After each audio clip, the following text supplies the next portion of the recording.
শুক্রবার রথযাত্রা। অক্ষয় তৃতীয়ার দিন দীঘায় জগন্নাথ মন্দির উদ্বোধনের পর এই প্রথম রথ বেরোতে চলেছে সেখান থেকে।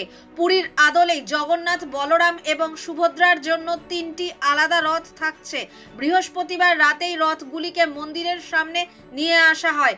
সকাল থেকেই রথের প্রস্তুতি শুরু হয়ে গিয়েছে। মন্দিরে শুরু হয় পূজার্চনাও। দীঘায় জগন্নাথ মন্দিরের ১ নম্বর গেটের বাইরে রাখা হয়েছে সুসজ্জিত তিনটি রথ। কিছু সময় পরেই রথে তোলা হবে জগন্নাথ, বলভদ্র এবং সুভদ্রার কাঠের মূর্তি। বৃহস্পতিবার মুখ্যমন্ত্রী জানিয়েছিলেন দীঘায় রথযাত্রার সময় রাস্তায় লোক থাকবে না। মুখ্যমন্ত্রী জানান ব্যারিকেডের ওপার থেকে রথ দেখতে পারবেন সাধারণ মানুষ। তাছাড়া ব্যারিকেডের সঙ্গে রথের দড়িও লাগানো থাকবে বলে জানিয়েছেন তিনি। ফলে দুধারের ব্যারিকেডের ওপারে থাকা মানুষ রথের দড়িও ছুঁতে পারবেন। মুখ্যমন্ত্রী এও জানান যে সাধারণ মানুষের জন্য রথ যেতে যেতে কিছুটা সময় থামবে, মানুষ দেখতে পাবেন। দুপুর ২টোয় রথে আরতি এবং পুজো শুরু হবে। ২:৩০ নাগাদ মন্দির থেকে রথযাত্রা শুরু হবে। পৌনে ১ কিলোমিটার পথ পাড়ি দিয়ে রথ পৌঁছবে মাসির বাড়ি।